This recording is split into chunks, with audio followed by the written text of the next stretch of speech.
गरीब चेरी ठंडी में कपकपाते हुए उपले बना रही थी। ओह आहा, आज तो बहुत ही ज्यादा ठंड है और ऊपर से यह बर्फीली हवा ने तो जीना दुश्वार कर रखा है। मैं जल्दी जल्दी उपले पाथ कर अंदर चली जाती हूँ कि तभी चेरी का बेटा वहां पर आता है। अरे बेटा, इतनी ठंड में तुम घर से बाहर क्यों निकले? जाओ, अंदर जाओ। माँ, मुझे बहुत ही जोरों से भूख लगी है। मैंने 2 दिनों से कुछ नहीं खाया है। कुछ खाने के लिए दो ना। दरअसल पिछले 2 दिनों से चेरी के गरीब परिवार में चूल्हा नहीं जला था, जिसकी वजह थी बढ़ती हुई ठंड। ये कहानी है आम की, जो मजदूरी करके जैसे तैसे करके अपना घर चला रहा था। आम के परिवार में आम और उसकी पत्नी चेरी और उसका बेटा गाजर और आम की बुई माँ थी। इतने बड़े परिवार को कमा कर खिलाने वाला सिर्फ आम था। जब घर में अकेला कमाने वाला हो तो कठिनाई काफी बढ़ जाती है। आम का भी यही हाल था। इन दिनों आम के पास कोई भी काम नहीं था। इसकी वजह से आम के घर में 2 दिनों से चूल्हा नहीं जल रहा था। इसकी वजह से आम का परिवार 2 दिनों से भूखा था। बेटा, अभी तुम अंदर जाओ, पापा आएंगे ना तो वो कुछ लेकर आएंगे। लेकिन चेरी को भी पता था कि पापा आएंगे तो जरूर, लेकिन खाना लेकर नहीं आएंगे। लेकिन चेरी कर भी क्या सकती थी? वो अपने बेटे को झूठा आश्वासन देती है और फिर चेरी भगवान से प्रार्थना करती है। ऐसा झूठ मूठ का आश्वासन अपने बेटे को देती है और ऐसे ही सुबह से शाम हो जाती है। चेरी का बेटा चेरी को भूख भरी नजरों से देख रहा था। माँ, बहुत ही जोरों से भूख लगी है। पापा खाना लेकर कब आएंगे? बेटा, थोड़ी देर और रुक जाओ, पापा आते ही होंगे।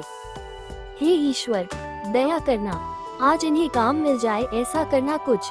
पिछले 2 दिनों से छोटा सा बेटा और बुढ़ी माँ और हम सब भूखे हैं। आज ये कैसे भी करके राशन लेकर ही लौटे कि तभी ठंड से कपकपाते हुए आम अंदर आता है और घर के अंदर जाकर बहुत ही जोरों से कांपने लगता है। हाय रे ठंडी, आज तो बहुत ही ज्यादा ठंडी है। घर से बाहर निकलना भी मुश्किल हो चुका है। पता नहीं हमारा क्या होगा। कि तभी आम की माँ वहाँ पर आती है और आम से कहती है, आ गया बेटा, हम सब तुम्हारा ही इंतजार कर रहे थे। मेरी दवाई लेकर आए हो ना? नहीं माँ, आज भी मुझे कोई काम नहीं मिला। मैं आपकी दवाई नहीं ला सका। पूरी सड़क पर ठंड से धुंध छाई हुई है। काम के लिए मारामारी हो रही है, लेकिन किसी को भी काम नहीं मिल रहा है। आजकल ठंडी में मजदूरों का बहुत ही बुरा हाल है। आजकल बड़ी बड़ी गाड़ी वाले आते हैं और मुश्किल से 1 से 2 ही मजदूरों को काम देते हैं। तुम सबका भूखा चेहरा मुझसे देखा नहीं जाता। क्या करूं, कुछ भी समझ में नहीं आ रहा है। और फिर ऐसा बोलकर आम रोने लगता है। कितना लाचार हो गया हूं मैं कि मैं परिवार को कमाकर खिला भी नहीं पा रहा। आम को इस तरह से रोता हुआ देख उसके परिवार के भी आंखें भर आती हैं। तभी आम की माँ आम से कहती है, अरे बेटा, रो मत। आज काम नहीं मिला तो क्या हुआ? देखना कल बहुत ही अच्छा काम मिल जाएगा। ये ठंड का कहर तो हर साल हम जैसे गरीब परिवार पर पड़ता ही है। ईश्वर की दया से हम सब सांस ले रहे हैं। हाँ बेटा, चेरी एकदम सही बोल रही है। वैसे भी इंसान होने के नाते सुख और दुख तो आते ही रहते हैं। ऐसे में पूरा परिवार एक दूसरे को हिम्मत देता है। आम को काम न मिलने पर आम के पूरे परिवार को भूखा ही सोना पड़ता है। इस कड़कड़ाती हुई ठंड में उनके पास ओढ़ने के लिए एक चादर तक नहीं थी और न ही बिछाने के लिए बिछौना, जिसकी वजह से आम का पूरा परिवार ऐसे ही जमीन पर सो जाते हैं। आम का पूरा परिवार बहुत ही कठिनाई से रात बिताते हैं। वहीं दूसरी ओर अमीर लोग महंगे हीटर चालू करके महंगे रजाई में सोते हैं। भूख से बेहाल पूरा परिवार रात भर ठीक से सो भी नहीं पाते हैं। तभी भूख से बेहाल बुई माँ की हालत काफी बिगड़ जाती है। आहा आहा आहा, हे ईश्वर। अरे अम्मा, तुम ठीक तो हो ना? कि तभी आम की माँ आंखें बंद कर लेती है। ये देखकर सभी के आंखों से आंसू गिरने लगते हैं। अरे यह क्या हो गया अम्मा को? देखिए ना क्या हो गया। हे भगवान, और कितने जुल्म उठाएगा तू हम गरीबों पर। चेरी, तुम चिंता मत करो, मैं माँ को लेकर हॉस्पिटल जाता हूँ और तुम और मुन्ना यहीं पर रुको। उसके बाद आम अपनी माँ को उठाकर हॉस्पिटल लेकर जाने लगता है। ठंड इतनी तेज थी कि पूरी सड़क धुंध से छाई हुई थी। ठंड में सभी का बहुत ही बुरा हाल था। थोड़ी देर में आम अपनी माँ को लेकर अस्पताल पहुँच जाता है और जैसे ही आम अस्पताल में पहुँचता है तो डॉक्टर साहब उसे रोक लेते हैं और आम से कहते हैं, अरे रुको रुको, कहाँ घुसे जा रहे हो? आम की हालत देखकर डॉक्टर समझ जाते हैं कि वो बहुत ही गरीब हैं, इसीलिए उसे अंदर आने नहीं देते हैं। डॉक्टर साहब ऐसा मत बोलिए, देखिए ना मेरी माँ को क्या हो गया है। ऐसा बोलकर आम रोने लगता है। अरे तुम अंदर कहाँ घुसे जा रहे हो? देखो अंदर पूरा अस्पताल मरीजों से भरा हुआ है और अब यहाँ पर जगह नहीं है, इसीलिए तुम अपनी माँ को लेकर किसी और अस्पताल में जाओ। अब निकलो यहाँ से। अरे डॉक्टर साहब, ऐसा मत बोलिए, हम गरीब पहले से ही मुसीबत में है, कम से कम आप तो हमारी मजबूरी समझिए। मेरी माँ को देखिए ना, इसकी तबीयत बहुत ही ज्यादा खराब है। अब मैं इसे लेकर कहाँ पर जाऊं? हमारी मदद कीजिए। क्या हम गरीबों की जान की कोई कीमत नहीं है? बताइए। ऐसा बोलकर आम जोर जोर से रोने लगता है। कभी वो निर्दय भगवान रुलाता है तो कभी भूख रुलाती है, और अब आप रुला रहे हो। आखिर हम गरीब करें तो क्या करें? आम की आंखों से बहुत ही ज्यादा आंसू निकल रहे थे। आम को रोता हुआ देख डॉक्टर को भी आम पर दया आ जाती है और वो कहते हैं, ठीक है, मैं इसका इलाज जरूर करूंगा। और फिर डॉक्टर आम की माँ को अंदर लेकर जाते हैं और उसका इलाज करते हैं। देखो, लगता है माताजी ने कुछ दिनों से कुछ नहीं खाया है, इसीलिए इसकी हालत काफी बिगड़ चुकी है, और ऊपर से ठंडी की वजह से भी इसकी हालत खराब हुई है। एक तो बुढ़ापे का शरीर है और ऊपर से यह ठंडी, और ऊपर से इन्होंने खाना भी नहीं खाया है, इसीलिए इसकी हालत खराब हुई है। तुम एक काम करो, सबसे पहले इन्हें खाना खिलाओ, फल फ्रूट जूस सब लेकर आओ और इन्हें दो, तभी इसकी हालत ठीक होगी। दवाई से ज्यादा इसे अच्छा अच्छा खाना खिलाओ। यहाँ हम गरीबों के पेट में 2 दिनों से अनाज का एक दाना तक नहीं गया, और मैं अपनी माँ को फल फ्रूट और पौष्टिक आहार कहाँ से दूं? जिसे 2 वक्त का खाना तक नसीब ना हो, वो भला फल फ्रूट कहाँ से लेकर आएगा? आम की हालत देखकर डॉक्टर साहब सब कुछ समझ जाते हैं कि आम अपनी माँ को फल फ्रूट नहीं खिला सकता और उसकी हालत भी काफी गंभीर है। देखो, अभी मैंने ग्लूकोज चढ़ा दिया है, यह अस्पताल में तुम्हें खाना मिल जाएगा। वह खाना तुम अपनी माँ को खिला देना और फिर कल सुबह इसे लेकर चले जाना।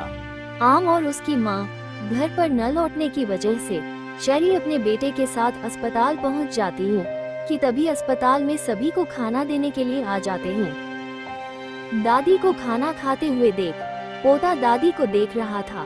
डॉक्टर ये सब कुछ देख लेते हैं और वो समझ जाते हैं कि यह सभी भूख से बेहाल हैं, तो डॉक्टर साहब सभी को खाना खिलाते हैं और फिर सभी लोग खाना खा लेते हैं।